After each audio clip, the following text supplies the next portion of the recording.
Hey road trippers, today we are going to talk about that age-old question, gas versus diesel. And if you stick around long enough, I'll even tell you a little bit about differences between different gas units. In order to decide what is best for you, you need to know a couple things. You need to know how much money you're going to spend, duh. And you also need to know how are you going to use this motorhome. For instance, will you be just taking it on weekends every, 2 or 3 months? Will you be taking it all across the country for a year or 20 years or what? So I'm sure it's going to be something in between there, right? First thing you need to know is all about the financial. Diesels are more expensive up front and they're more expensive to maintain. Gas units are not so expensive. And at the end of the video, I will actually give you a little bit more differences on gas units. Real quick, diesel expensive, gas not expensive. Brings us to the price of fuel. Well, that can go either way. Some people say, hey, diesel's more expensive. Others say gas is more expensive. It all depends on where you live. Some states, gas is more expensive. Some states, diesel is more expensive.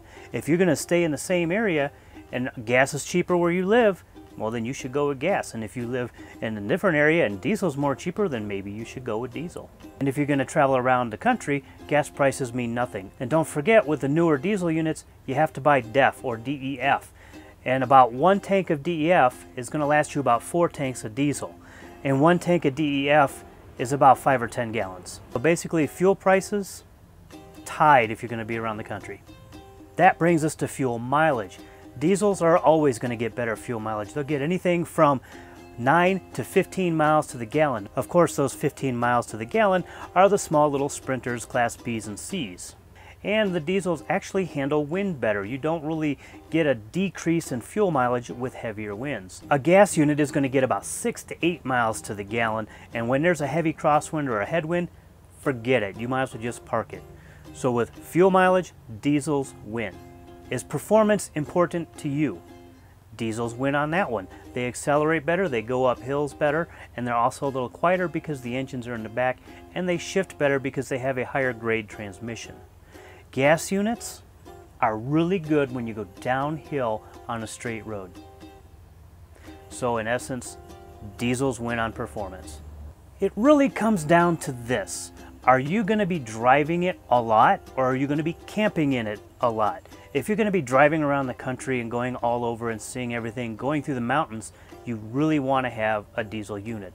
If your main goal is to go camping and sit at a campground for a week or 2 weeks or 5 days or 2 days or whatever, but you're not going to drive a lot, it doesn't matter. In fact, a diesel would be a waste of your money. You want to go ahead and get the gas units. Basically, diesels if you're going to drive around a lot, gas if you're going to camp a lot.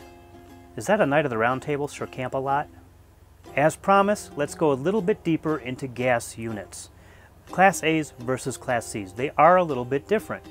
In a Class A, I don't feel very comfortable driving around in the mountains. In a Class C, I feel much safer and I feel more comfortable driving them around, mountains or not. Class C's will also get a little bit better gas mileage in a Class A, well, because they're a little bit lighter and a little bit smaller in most cases. In fact, I would rather drive this 29-foot Class C compared to a Class A of the exact same size, or even a little bit bigger. My experience is I don't really trust a Class A, and this is based on absolutely nothing. I have never had an experience that would make me want to not ever drive a Class A. I just don't feel safe, and I've actually heard this before. It has a lot of roll. Now you can purchase aftermarket sway bars and actually stiffen that right up, and it feels a lot better. In fact, if you want to watch the Gone with the Wind's episode that they had of their experience of right after they installed some aftermarket sway bars, you can go ahead and click up here at this card and check it out. Of course, as somebody who gets paid to drive these, I would prefer to have the Class B Sprinter every single time and get that 15 miles to the gallon, because I pay for the gas, and the less money I pay for gas, the more money that goes in my pocket. What tips do you have? Leave them in the comments below and share it with our entire community. If you like this video and you want to see more RV related content, go ahead and subscribe to the channel, and you can also join this fantastic growing community. If you see me out on the road, don't be shy, say hi, and until next time, safe travels. I wonder if that came out really good. Let's see, is this thing still on? Yay! So if you're going to travel all over the country, it's a no. It doesn't.